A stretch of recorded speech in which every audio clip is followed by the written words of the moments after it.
What's up mga idol? Jackpot Hinebra Trade, may resback na sa Bolts. Pero bago mo sana ipagpatuloy ang panonood mo, ay huwag mong kalimutan na mag-subscribe bilang suporta sa aking YouTube channel. Maraming salamat idol. Hindi pwedeng hindi muna natin talakayin sandali ang balita tungkol sa head coach ng Magnolia na si Chito Victalero, dahil naglabas ng balita ang mga source, at sinasabing papalitan na daw siya ng management. Kaya sa paparating na All-Filipino Conference na magsisimula sa March, asahan daw nating lahat na iba na ang magiging head coach ng Magnolia.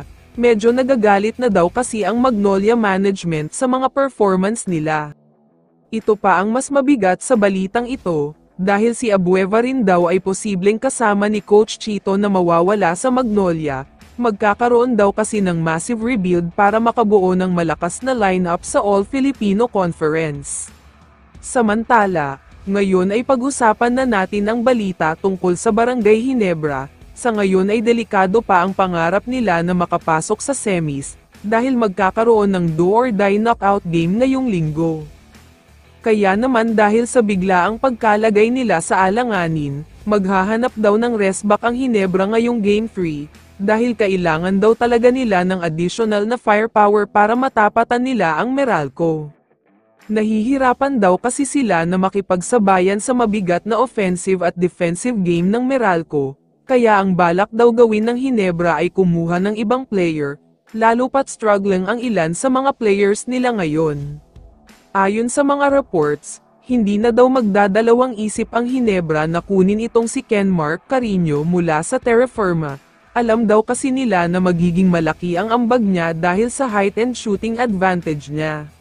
Pipilitin daw ng Hinebra na kunin siya bago pa man ang do-or-die game nila ngayong linggo, at kung hindi naman daw siya makukuha ngayon ay sana makapasok sila sa semis para makuha siya bago ang laban sa Northport. Paalala ko lang na matagal ang magiging pahinga ng mga teams after ng quarterfinals, dahil magkakaroon ng long break para sa Gilas Pilipinas. Halos 3 weeks ang break kaya may chance na makuha si Carino. Pero syempre, ang pinaka dapat magawa ng Hinebra sa ngayon ay makasigurado na makakapasok sila sa semis, para naman kahit papaano ay magkaroon sila ng firepower, para kalabanin ang rising team na Northport. Kaya naman kung ikaw ang tatanungin idol, ano ang masasabi mo sa balitang ito?